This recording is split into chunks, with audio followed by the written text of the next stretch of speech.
Hello friends, welcome to SSC crackers. और इस channel पे फिर से आपका बहुत बहुत स्वागत है। इस वीडियो में मैं जो कुछ भी आपको बता रहा हूँ बहुत ही ध्यान से आप सुनिएगा। ओके, बहुत ही ध्यान से आपको सुनना है और उसको फॉलो करना है, क्योंकि कल से आपका एग्ज़ाम स्टार्ट होने जा रहा है, जिस एग्ज़ाम के लिए करोड़ों स्टूडेंट जो हैं अप्लाई किए हैं और एग्ज़ाम देने भी जाएंगे।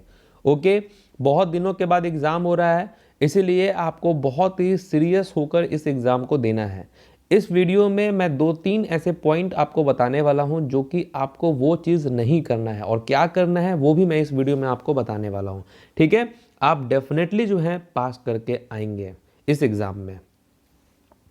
सबसे पहला तो एग्ज़ाम टिप्स आपको मुझे ये देना है कि देखिए, आरआरबी के एग्ज़ाम में आप समझिए कि टोटल जो 100 क्वेश्चन है, इस 100 क्वेश्चन में जो है आपका 30 रीजनिंग है, 30 आपका मैथ्स है और 40 जो है आपके जीके के होंगे।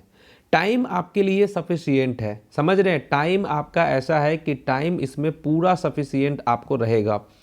अब आप समझिए कि आपके पास इतना टाइम रहेगा कि आप इस पेपर को आराम से आप सॉल्व कर सकते हैं। एक बार सॉल्व कर सकते हैं और एक बार आप रिवाइज भी कर सकते हैं। यहाँ पर स्टूडेंट क्या करेंगे? स्टूडेंट करेंगे कि वो जो है हर एक क्वेश्चन को, यानी कि टाइम क्योंकि उनके पास है, और वो सोचेंगे कि मैक्सिमम क्वेश्चन को वो बनाएं। इस वजह से क्या होगा कि वो एक्यूरेसी पे ध्यान नहीं देंगे। अब एक्यूरेसी पे ध्यान नहीं देंगे, जिसकी वजह से क्या होगा कि आप समझिए कि रेलवे में जो नॉर्मलाइजेशन होता है इसमें बहुत उठा-पटक होता है। समझ रहे हैं? ऐसा है कि किसी स्टूडेंट को अगर 80 मार्क्स आ रहा है तो वो 80 से कभी-कभी कम भी हो जाता है, और किसी को अगर 60 मार्क्स आ रहा है तो वो 60 से 80 तक भी स्कोर जा सकता है। और ये सब डिपेंड करता है उस शिफ्ट के पेपर पे और नॉर्मलाइजेशन में आपका क्या एक्यूरेसी रहा है। रेलवे में एक्यूरेसी बहुत मायने करता है, समझ गए?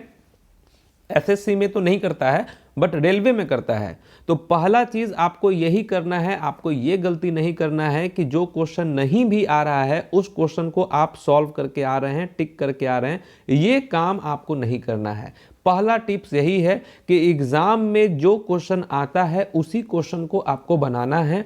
मान के चलिए कि दो ऑप्शन दिया हुआ है, ए और बी। अब इस दोनों में जो कंफ्यूजन होगा, तब आप जो है ए पे या बी पे आप टिक लगा सकते हैं, सिर्फ दो। अगर आपको ए बी सी डी में से कोई नहीं मालूम है फिर भी आप टिक कर रहे हैं तो ये आप रिस्क लेंगे। सबसे पहला चीज यही टिप्स मुझे देना है आपको कल के एग्जाम पेपर में।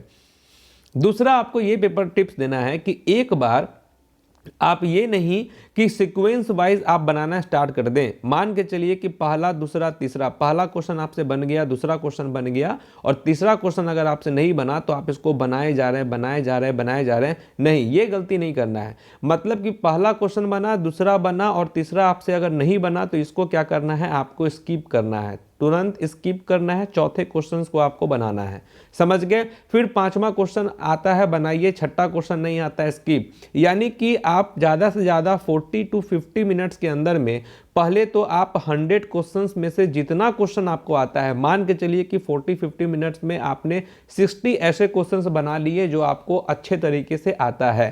तब आप, और ऊपर से आपने क्या किया कि 100 क्वेश्चंस भी आपने देख लिया है, उसमें से आपको 60 क्वेश्चंस आता था, समय भी आपको ज़्यादा टाइम नहीं लगा, 40-50 मिनट्स ही लगा आपको। अब आपको क्या करना है कि वैसे क्वेश्चंस को बनाना है जिस क्वेश्चंस आपको लगता है कि वो बन जाएगा, तो आपको वैसे क्वेश्चंस पे बनाना है। समझ गए? कहने का मतलब क्या है कि पहले आपको इस पेपर को आराम से 2-3 स्टेप में बनाना है। पहले स्टेप में जो क्वेश्चन आता है उसको बनाना है, दूसरे स्टेप में थोड़ा ट्राई करना है, और तीसरे स्टेप में अगर कुछ क्वेश्चंस और रह जाए जो आपको लग रहा है कि आपसे बन सकता है तो आप उसको बनाने की कोशिश करेंगे। तो दूसरा टिप्स यही देना है कि ये नहीं कि आप किसी क्वेश्चन पे रिजिड हो जाए, ये आपको नहीं करना है, बिल्कुल भी नहीं करना है। समझ गए? तीसरा आपको टिप्स यही देना है कि जब आप एग्जाम दे रहे होंगे उस वक्त अपने आप को एकदम कूल माइंडेड आपको रहना है, एकदम कंट्रोल में रहना है आपको। समझ गए? आपको जरा सा भी ध्यान नहीं देना है कि आपके स्क्रीन पर कोई टाइमर चल रहा है। ठीक है, ये आप कुछ कुछ देर के अंतराल पे देखेंगे, ये नहीं कि आप लगातार देखे जा रहे हैं टाइमर को कि वो टाइम चल रहा है। दूसरा चीज आपको ये भी ध्यान नहीं देना है कि आपने कितना क्वेश्चंस बनाया है। मान के चलिए कि आपने 50-60 क्वेश्चंस बना लिया, क्योंकि आपको नहीं आ रहा था, फिर भी आप में से आपको अगर नहीं आ रहा है, आप ज़्यादा क्वेश्चन नहीं बना पा रहे हैं, उस प्रेशर में, और फिर आपने देखा कि 50 क्वेश्चन ही बना है, टाइम ज़्यादा हो गया है। अब क्योंकि आपको तो वो आ नहीं रहा है, तो इस प्रेशर में ये नहीं कि आप अंधाधुंध टिक मारते आप चले गए, ये काम आपको बिल्कुल नहीं करना है। कहने का मतलब क्या है कि अगर आपको 60 क्वेश्चन ही अगर आता है तो आप 60 क्वेश्चन ही बनाइए। टारगेट यही रखिए कि रॉन्ग, जो अगर आपका रॉन्ग अटेम्प्ट है वो मैक्सिमम हो तो 7 to 8 हो, इससे ज़्यादा नहीं हो। समझ गए बात को? क्योंकि 1/3 आपका निगेटिव है, यानी 3 क्वेश्चन आप गलत करेंगे तो 1 आपका मार्क्स जाएगा। तो आपको क्या करना है कि ज़्यादा रॉन्ग के चक्कर में नहीं पड़ना है, बस इन्हीं 3 चीज़ों पे आपको मोटा मोटी पूरा फोकस करना है एग्ज़ाम को देने टाइम पे। समझ गए बात को? और जो है जितने भी, जैसे मान के चलिए कि कल आपका 3-4 शिफ्ट में जो पेपर होगा, रात में आपके लिए, क्योंकि स्टूडेंट्स का बहुत ज़्यादा डिमांड है कि सर आप कम से कम जीके के क्वेश्चंस को कम से कम आप करवा दीजिए जो एग्ज़ाम में आया है। तो मैं हर शिफ्ट के तो जीके के क्वेश्चंस आपको नहीं करवा सकता हूँ, लेकिन रात में मेरे पास सारे क्वेश्चंस अपडेट हो जाएंगे और रात में आराम से जो है नेक्स्ट शिफ्ट वाले, यानी कि 29 दिसंबर को जिसका भी एग्ज़ाम होगा, वो लोग क्या करेंगे कि मेरा जो चारों शिफ्ट में जो पेपर होगा, तीनों शिफ्ट में जो होगा, उसके सारे जीके के क्वेश्चंस आप यहां से करके जाएंगे और उसी पैटर्न पे आप पढ़ेंगे। समझ गए? अगर मुझे जरूरत लगा तो मैं उस पर आधारित आपको तुरंत क्वेश्चंस भी करवाऊंगा। समझ गए?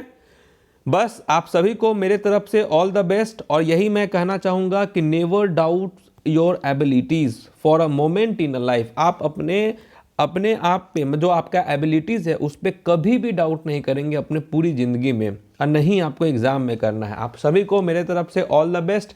जाइए अच्छे से रॉक करके आइए। बाय।